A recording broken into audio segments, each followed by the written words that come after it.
Good morning, good afternoon, good evening, wherever you are in the world. Welcome to FPL Don't Panic. This is a very, very quick one, guys. I am actually on the road again and will be for the next few days and really, really sort of limited internet access. So I've just got a little 10-minute window where I can just knock out a quick recording and pop it up. All I'm going to do in this one is just say kind of where I'm at with my team. Um, yeah, it's just getting to that squeaky bum time, isn't it? Just getting ever and ever closer to deadline. I do have a few doubts in this team at the moment. I'll run through them. First of all, very, very quickly, thank you for everyone that voted on the t-shirt design. That is it. We're going with this one. In the corner, which I actually see is inverted. Let's change that around. Should be better. Said hopefully. There we go. So I'm going to probably wait until I get winners and then we'll order them, as I say, for the large, extra large, extra. That's what I'm going with. A little bit of AI coming in there, and Hitchhiker's Guide to the Galaxy and all that. Right, enough waffle on that. League codes in the bottom. Yay! Had to go into a second page on the league. I've actually filled. We're over 50 now, so that's really great. So if you want to join the league, the code is there, and as I say, it's a prize for best team name, which we'll announce obviously after deadline. I will be closing off on deadline. Won't be taking any more people into the league, so it's a real nice, solid, fair league for everyone right from the off, and we're all playing the same amount of games, etc. So just be aware, I will cut the league off pretty much on deadline, which is August the 15th. My goodness, it's getting close, isn't it? All right, let's just have a very, very quick run through the team. Um, Start at the beginning. Yeah, I do. Yeah, because I haven't been online for a while. I've been a lot of talk on me going into some of this at the moment. I'll tell you what some of my concerns are, and some of the things just from, to be quite frank, watching other content creators and some of the, I do like my stats and my data. Um, Sanchez currently a lock in. I am not averse to going to a 4.5 if needs be, and it may needs be, as some of my other thoughts unfold over the last week before deadline. But at the moment, I would like to keep Sanchez. I think he's got the best fixtures of all the keepers. He could actually be, apart from one or two fixtures, he could see me right through to about game week 12, which is ideally, I think, where I want to be wildcarding. This may change. Simple as that. This may change. It is an ever-evolving game, isn't it? Um, Milenkovic, again, I do want to keep. Um, it, it would have been right up there with the new bonus point system, the DEFCON points. But again, do I need to trim some money somewhere? You'll understand when I talk about some of the issues I think I see in the team now. Potential issues, potential issues. But he could go down to a Nico Williams. But there'd be quite a difference, a gap in points. I know they're from the same team, but Milenkovic is attacking a threat, and he, based on last season, of course, would have been a bonus points monster for the DEFCON points, and certainly, yeah, then just hopefully for us to keep clean sheets. We could really see some fairly regular 7, 8, 9, 10 pointers out of Milenkovic. He says hopefully. Similarly, Tarkowski. Similarly, Tarkowski, although Everton haven't been great so far pre-season, have they? So we'll keep an eye on that one. Tarkowski just got his first pre-season minutes, so hopefully he'll start to make a difference to that Everton defence again. One that could be on the chopping block, interestingly enough, Virgil, and I did say he was a lock-in in my last video, and I was kind of basing that on last year's numbers, if I'm honest. And because Virgil would have been one of the, if not the top point scorer in FPL last year, because he actually did get a really significant amount of bonus points, the DEFCON points, and he was sort of averaging 9 defensive actions per game. But that was last year. Prior to last season, it was not so hot. He was down in the 6s and 7s. So is there a better option, and an option that could save me some money? Going to be having a little look at that one. Still not averse to having Virgil there. Liverpool always a decent chance of a clean sheet, and clean sheets is what these boys are paid for. But is there a better option there, and an option that could potentially save me a few bucks? Having a look at that one.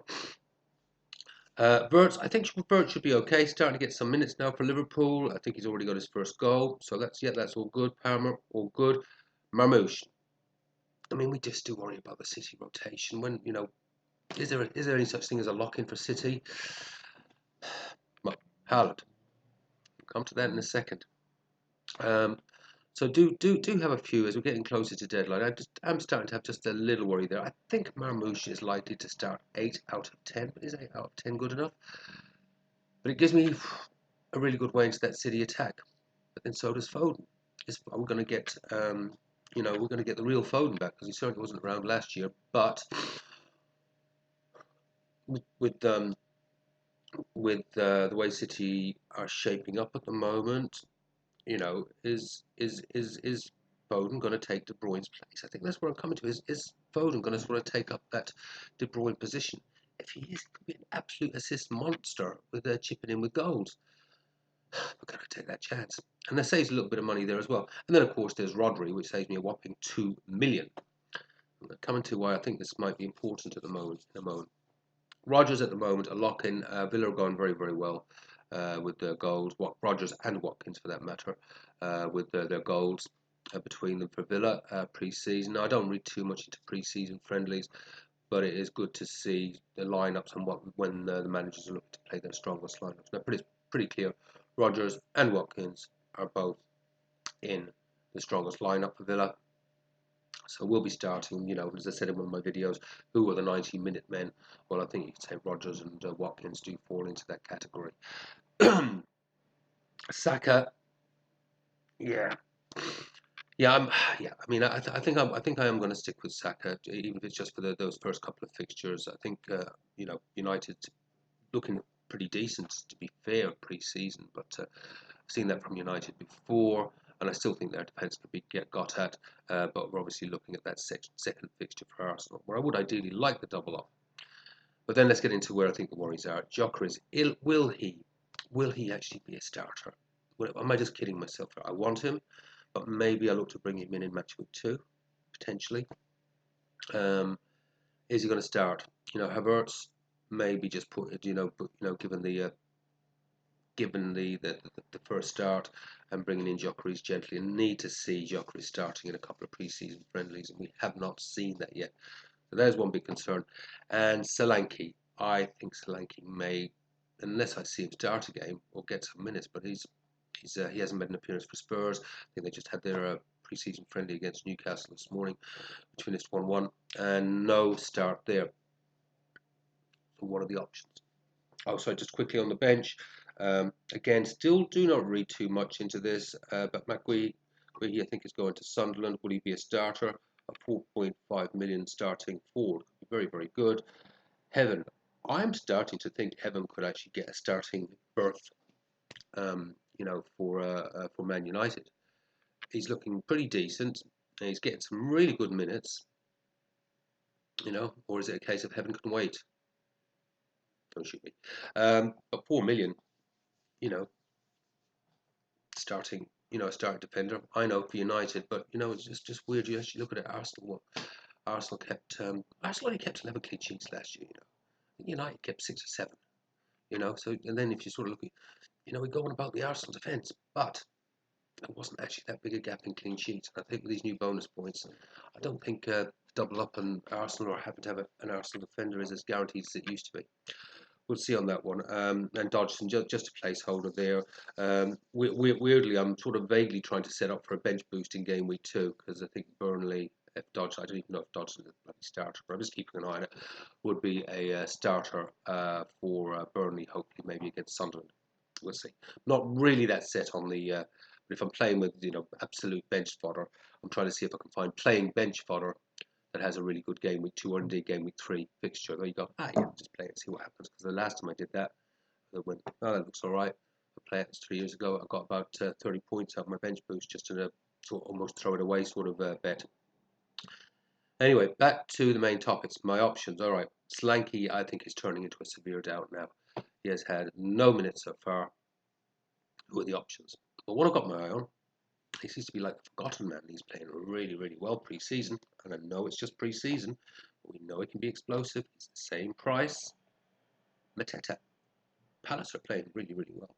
Palace are going really well pre-season.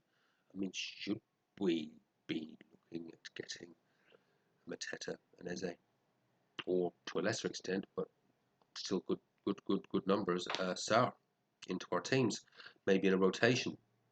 A little play with that. It would mean, as I say, bringing Marmoush down to probably a Rodri, and maybe then I can sort of gradually work away from 4.5, 6.5, bring Virgil down to someone. I could have a Mateta as my first sub off the bench with some great rotations. Very tempting. It's just I do like the look of that first 11. I really do. I am with you all in this. I mean, I've done God, how many millions of drafts have we done? But yet here we still are. Just over a week out till kickoff. Hmm. Um, Gyökeres could still be a worry. Need to see him getting those starts for Arsenal as well. And I'd say I think I'm good.